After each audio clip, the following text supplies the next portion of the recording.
Hi, I'm Todd, and we're going to talk about what happened on Christmas Eve last year. Many of you remember this. It wasn't good, and it wasn't pretty, and it didn't last for too long, but it was pretty sucky at the time it happened. So what I'm going to do is go through some sort of, exactly what happened, a little bit of timelines, look at how far the damage spread and who spread the damage and who was hurt most by the damage. And hopefully this will be, for those of you, many people I've talked to have said, it wasn't that big a deal. We didn't really carry that many bad prefixes for very long. And the evidence is those people don't know their networks very well. Or they consider an hour of 60,000 prefixes that are wrong just not a big deal. So we're going to look through those and look at the data. And then after the sufficiently grim picture of doom and gloom is painted, then maybe I'll come up with some suggestions of what we might want to do about those things. Questions are encouraged. So what happened? 24th of December last year, over 100,000 routes were advertised by TTNet, AS9121, to all of their peers, and they propagated globally. Thousands and thousands, tens of thousands of networks were propagated on all the big ASs. Everyone who runs a significant internet AS in this room had lots of bad prefixes ranging from a few thousand to 60 or 80,000 to 107,000 for the unfortunate folks at Telecom Italia. And they stuck around for a long time, for about an hour, and then they went away. And then they came back, and then they went away again. And MaxPref didn't really help anyone that much. And I think that's the... many people read the title and said, oh, somebody's going to present MaxPref considered harmful. That's not what this is. It's not that MaxPref as currently implemented is harmful. It's just that it doesn't help nearly as much as people think it does. In fact, it looks like for people who have more than a couple BGP sessions, it doesn't help much at all. And we're going to show why. So we're going to look at the timeline, look at the damage, and look at whether there are any steps that can affect that. So, full table of Turkey. 9121 announces an almost full table. Renesys doesn't peer with them, so I don't actually know what they announced to Telecom Italia, but I know that Telecom Italia ended up with almost 107,000 bad prefixes in their table. They had a single misconfigured session. They had one session with this customer that did not have MaxPref. The reason I'm emphasizing that is in part because I think, modulo perfection, people make mistakes, and that's important to realize. The other thing that's important to realize is that everyone in this room is transitively trusting every peer that they currently peer with that they don't prefix filter. So you're trusting all of your peers to correctly filter all of their sessions to all of their peers and all of their sessions to all of their customers. And you're trusting all of their customers to prefix filter all of their sessions to all of their peers and all of their sessions to all of their customers. And you're doing that right now, and that's kind of the world we're stuck with. And it's not a very good world to be in, and we'll look at why. So Telecom Italia has a lot of pretty good peering, God bless them, and so they propagate these sessions to as many people as these bad prefixes to as many people as they can as quickly as possible.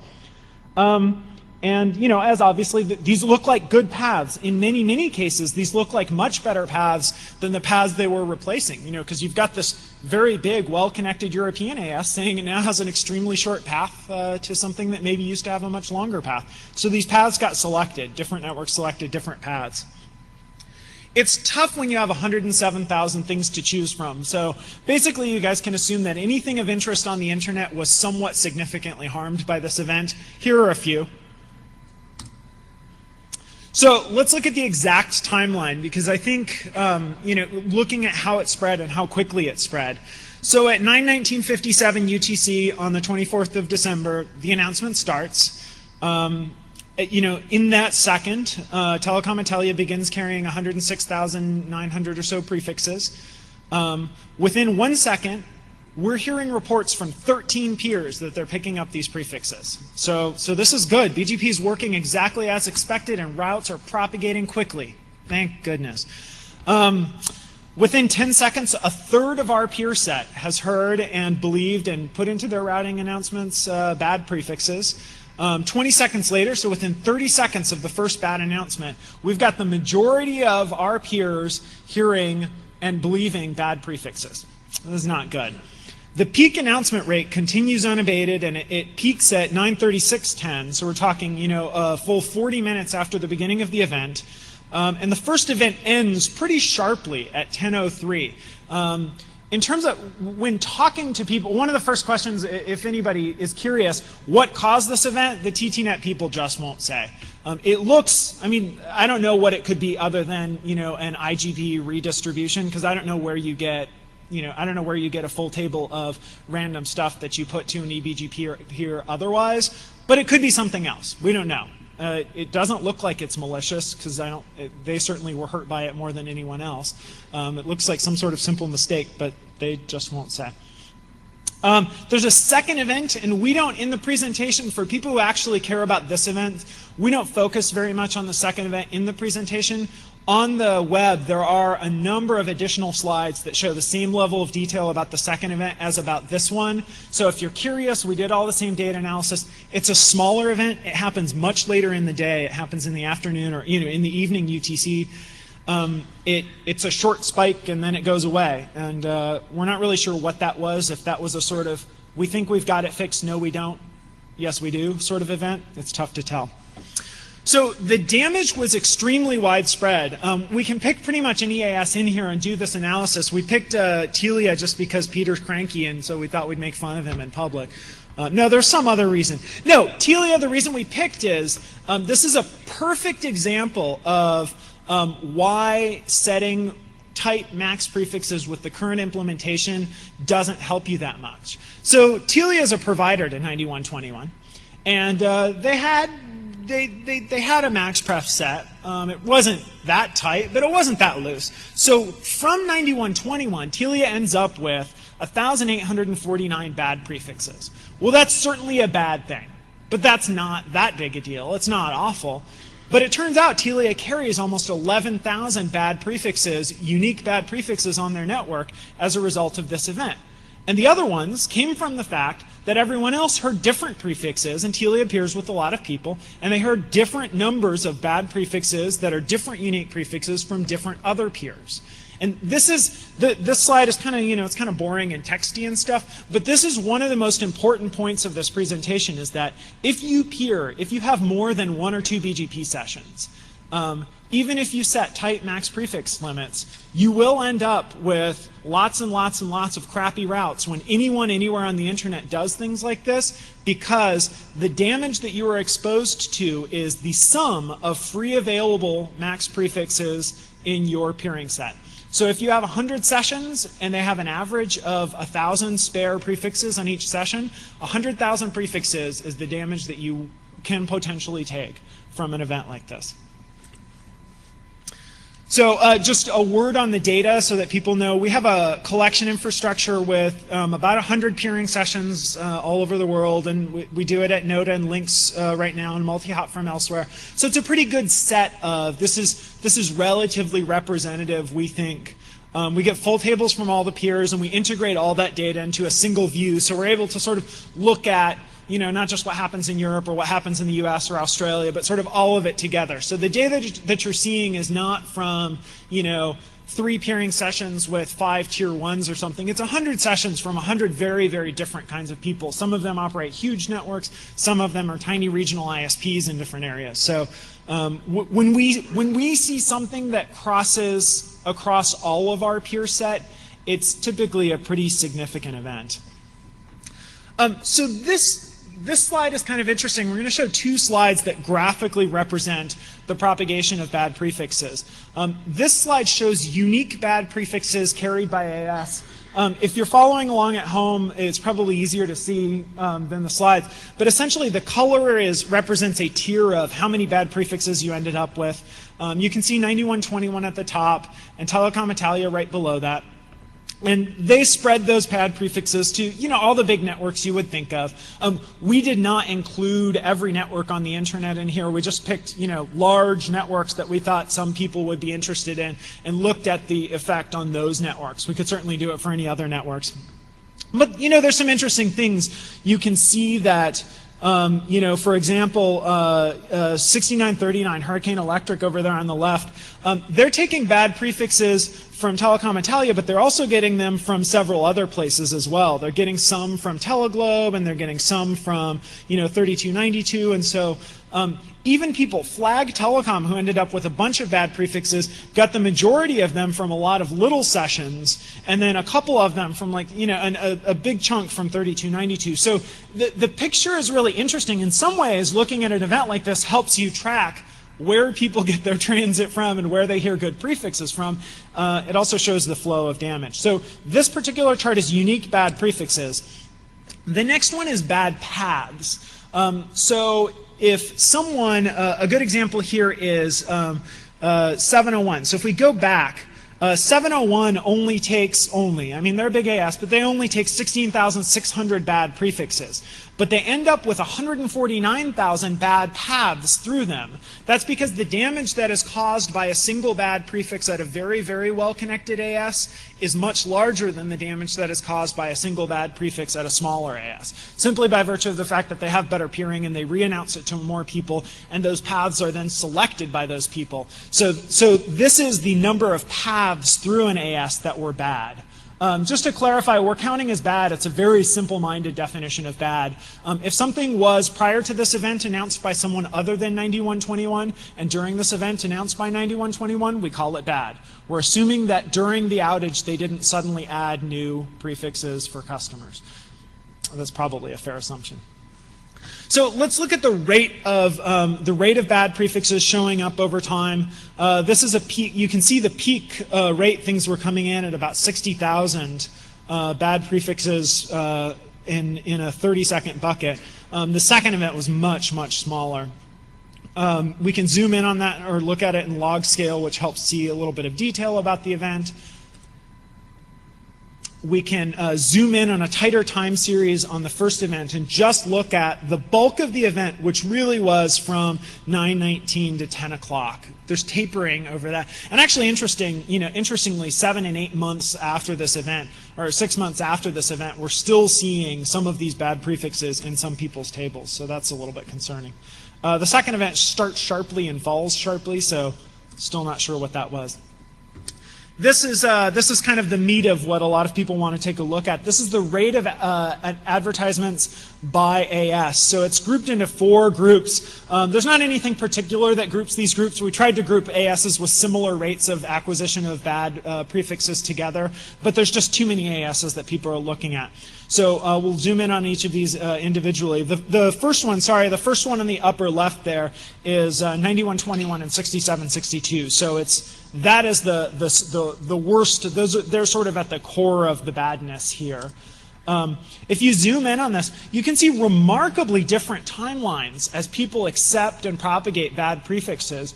I find this really interesting that throughout this event you see, some people consistently spiking to, 20,000 advertisements. Some people spiking up, as high as, 40,000 in here, and then a lot of people accepting a net total of a whole bunch of bad prefixes, but they see them more trickling in over the course of the hour. Again, these are going to be a lot easier for you guys to see on the web, presumably. I'm just going to pretend that y'all aren't reading your email and you're actually looking at the presentation on the web. It helps me.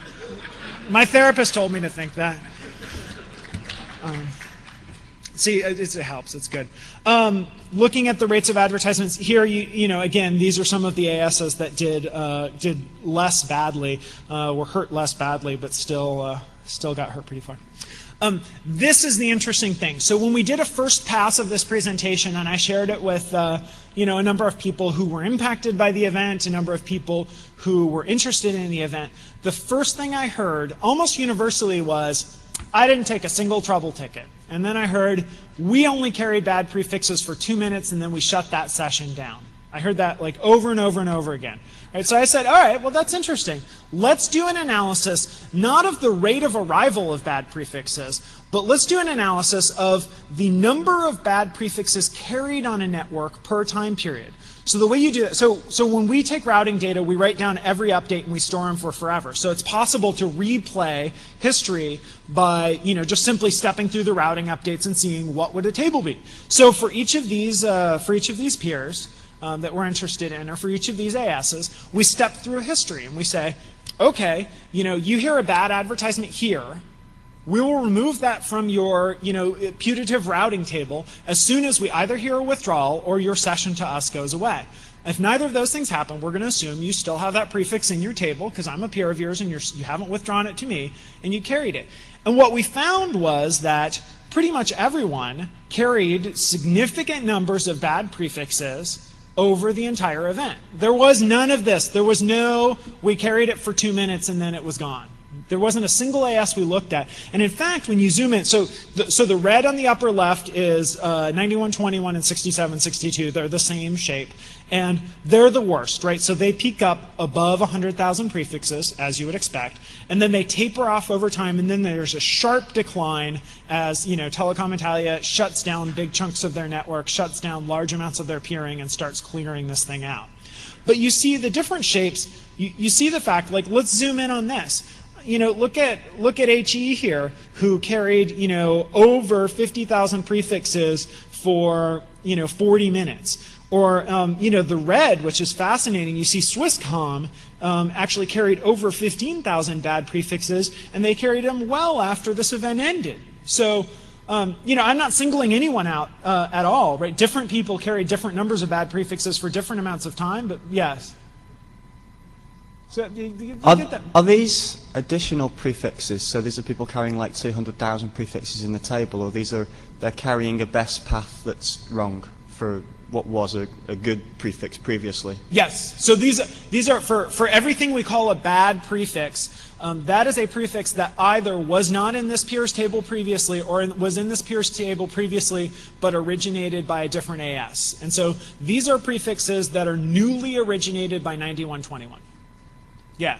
So this is, from my perspective, maybe you guys don't care about 45 minutes or an hour of carrying 20 or 30 or 40,000 bad prefixes. But to me, this is pretty catastrophically bad for people who had no direct connection, for the most part, to this AS off in Turkey. Looking at other people, the shapes are somewhat different, but the situation's the same. Here Teleglobe peaks at 14 and comes down sharply. Limelight, for some reason, peaks late and then drops sharply. Who knows what that's about? Where's Bill? He's not here. He could tell us what that's about. So again, these are worth looking at, and they're worth looking at in the context of, I think this is much more interesting and much more important data than the rate of announcement. Router geeks, people who are doing this like routing traffic analysis, are always talking about rates of this and rates of that, but the reality is what you guys care about is traffic, and traffic is dictated by the routes that you carry, like what routes are installed on your network that dictate how you route the traffic. So these are pretty important slides, and I encourage you to look at them. Let me give some notes about these results quickly. All of the prefix counts are lower bounds. And let me explain that. If a network is not a peer of mine, which many of these networks are not, then it's quite possible that they carried even more bad prefixes and I just didn't know about it.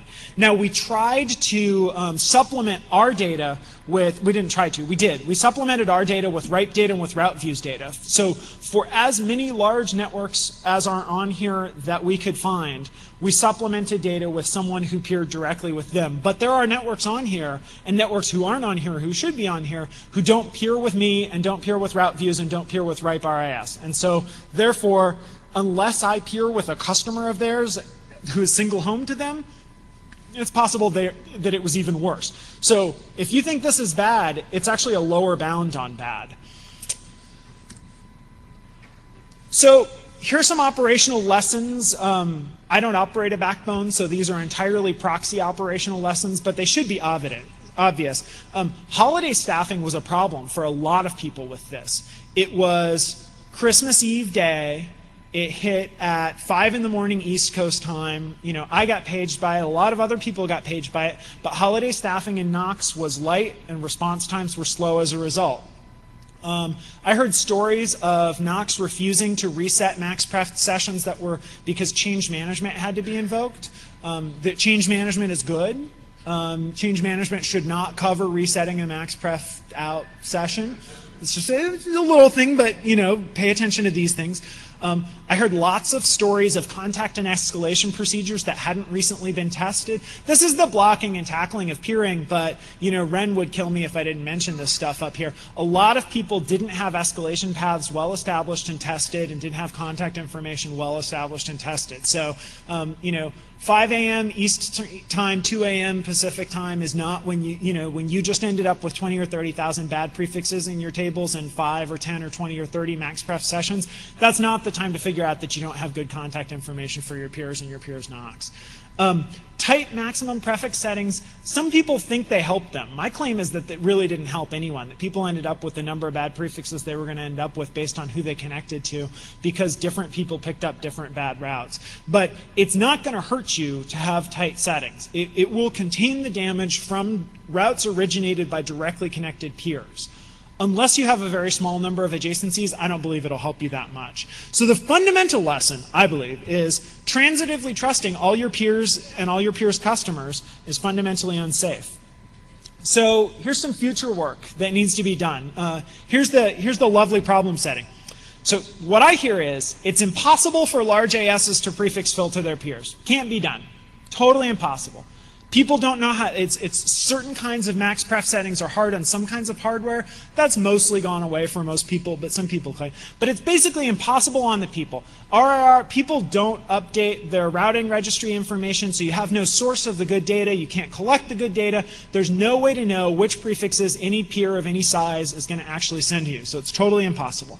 And it's also impossible to filter large ASs on AS origination for the same reason. AS origination is actually harder on lots of routers now because it involves regular expressions that aren't as fast, but that could be fixed. But it's basically the data. You don't have good data on this. This is totally impossible. That's what I hear. But the current model is you trust all your peers transitively, and we have to assume that since people are imperfect, mistakes like this will continue to happen. And when mistakes like this continue to happen, the evidence is that the damage is not contained, that the damage is extremely widespread, and it's bad for a lot of people for significant amounts of time. So therefore, we should really seriously look at doing those impossible things we talked about in the previous slide.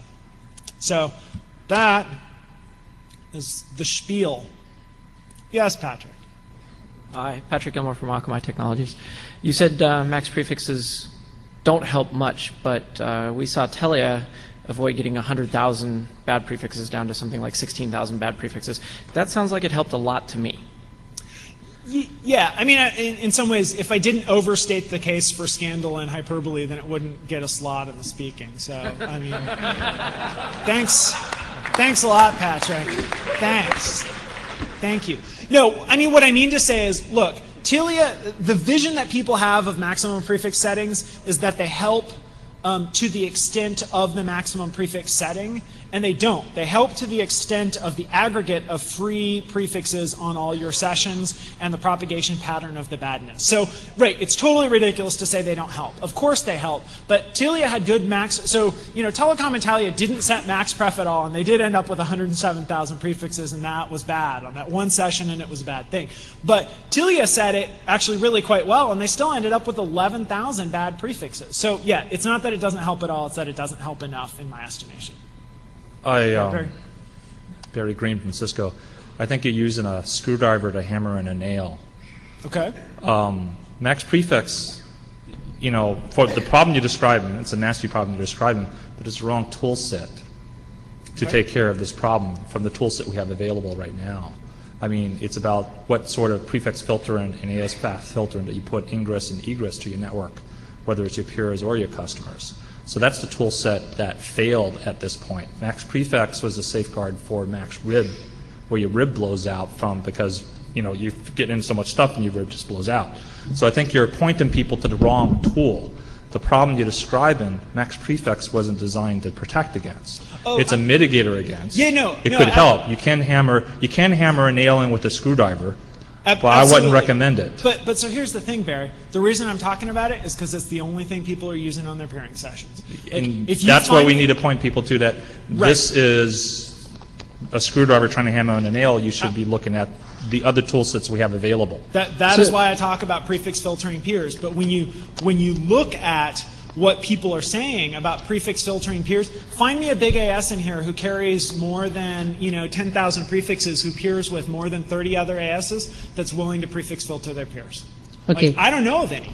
Actually, we're getting just the bogon work.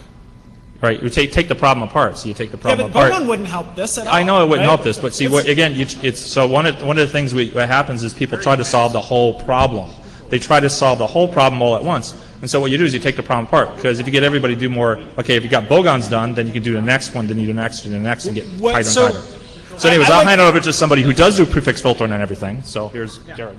So I'll disagree with Barry. You know, what people asked us for when they did additional max prefix was more control, less of, in your adage, you know, a screwdriver, but a screwdriver that looked like a Swiss watch. So you know, something that was a bit more flexible, a switch knife or whatever the right place is. So I'll ask the question I started out with, rather than beat on the hammer and nail thing. Yeah, this is just like the mailing list. Bad metaphors run awry. Yeah, what can I So say? good. I feel right at home.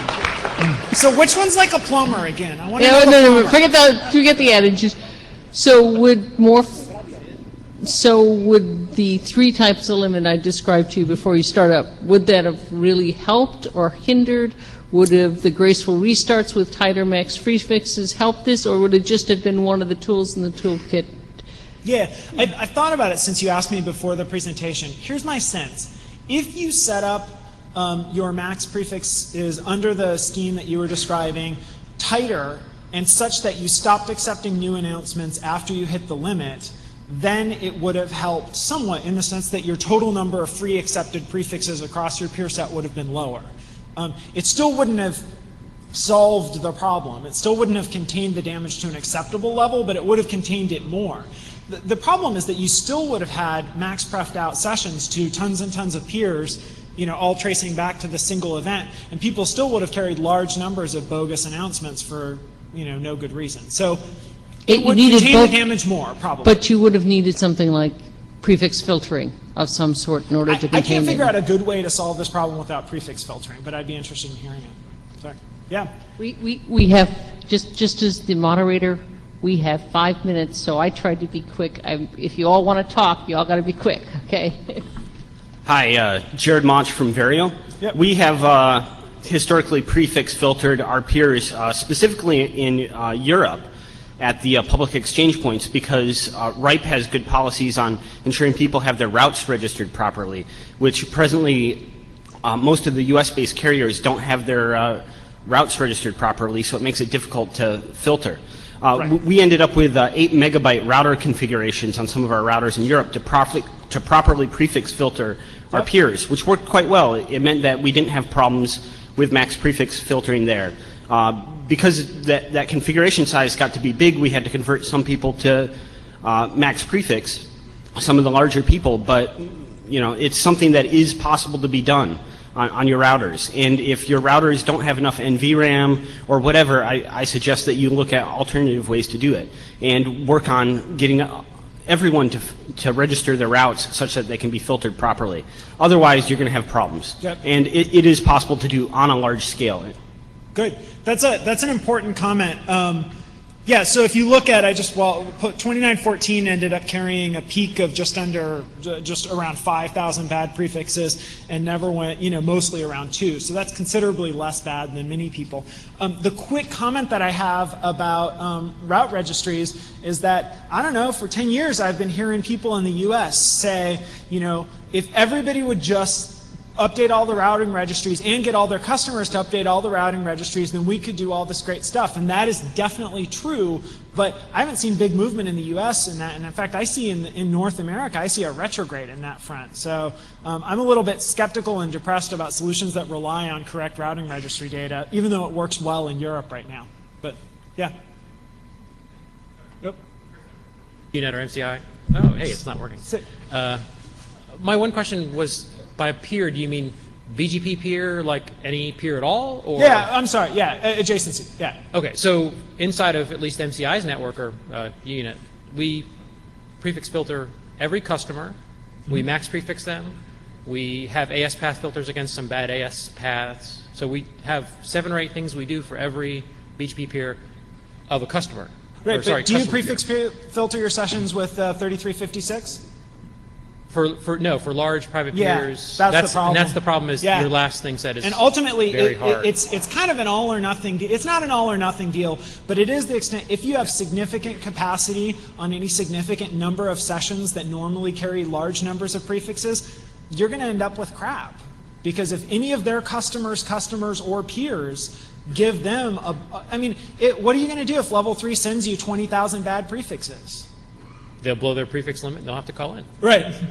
But yeah, no, it's great that you do that. I mean, if everybody, this is one of those wonderful universal things, if everybody could trust everybody else to correctly filter their customers, then it would all be better. But, oh, yes. Hi, I have a question about if we had a BGP origin authentication mechanism that actually worked, would that have alleviated this issue?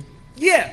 I mean, that seems so dramatically less plausible to me in the short run than prefix filtering peers. I mean, what we could do is we could put crypto engines on routers and make sure they worked on line cards, and then we could cryptographically sign every advertisement too, right? Yeah, but again, it's one of those and then we could update all the routing registry too, yes, but nobody's doing that and nobody looks like they're planning on it. Question for the room, if certain router vendors actually did origin authentication, would it actually get deployed?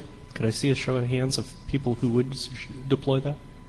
Oh, that hurts. That's not good at all. There's a couple. Yeah. Yeah. Tony basically asked my question. Oh, I'm sorry to hear but that. no, that's fine. But I think actually you have to rephrase the question a little bit and say, I don't think it's obvious for everyone how easy it would be if it's engineered right, and you don't need to do all the crypto stuff. If it's just something you turn on, and it's not based on routing registries, it's in the protocol, and the controller of the address space gets certified by the RIRs, I think it's a quite viable thing, and would have turned this off dead. Yep. Yeah, I think that there are probably 5 or 10 good long-term solutions to this problem, and this is a great group of people to look at those long-term. When I hear things like, signing originations and getting routing registries in North America up to date, I think of those as like 5 to 10 year out things, and maybe that's just pessimistic. So I'm interested in what can be done in the slight shorter term. Steve? No. Steve? Okay. Make I'm it just going good. to say, but you said that the right data is quite good for building route filters and things. It's better. I had a customer. I built a prefix filter for them. I got like 2,000 entries, but they were only sending me like 50 prefixes because they got so much stuff in there. They were referencing AS macros that they didn't actually announce anymore. If you look at, let's say we had a peering with level 3, for example.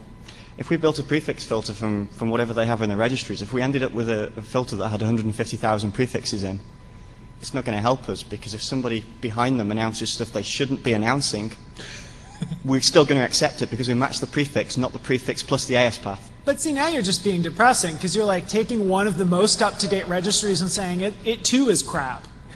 Right? No, I mean, you're like, oh, the best registry that people know of is chock full of useless garbage. I'm saying Is that- Barry mentioned using prefix filters. You said, oh, that would be great. The problem is, if you do prefix filters, it wouldn't help if somebody is announcing things from the wrong AS path. Oh, if they're in your right. So prefix you have to control how the right. You can't just allow people to register whatever the heck they want in any registry and then trust that.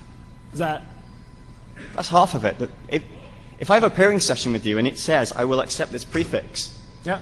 you're assuming it's going to come from the AS that you think it's going to come from. If somebody else somewhere originates the prefix, like this AS did, Yes. we'll accept it because it's in the filter. We're not checking Yeah. So you have to plus check AS. both. Yeah. Absolutely. Good. Well, thank you all very much.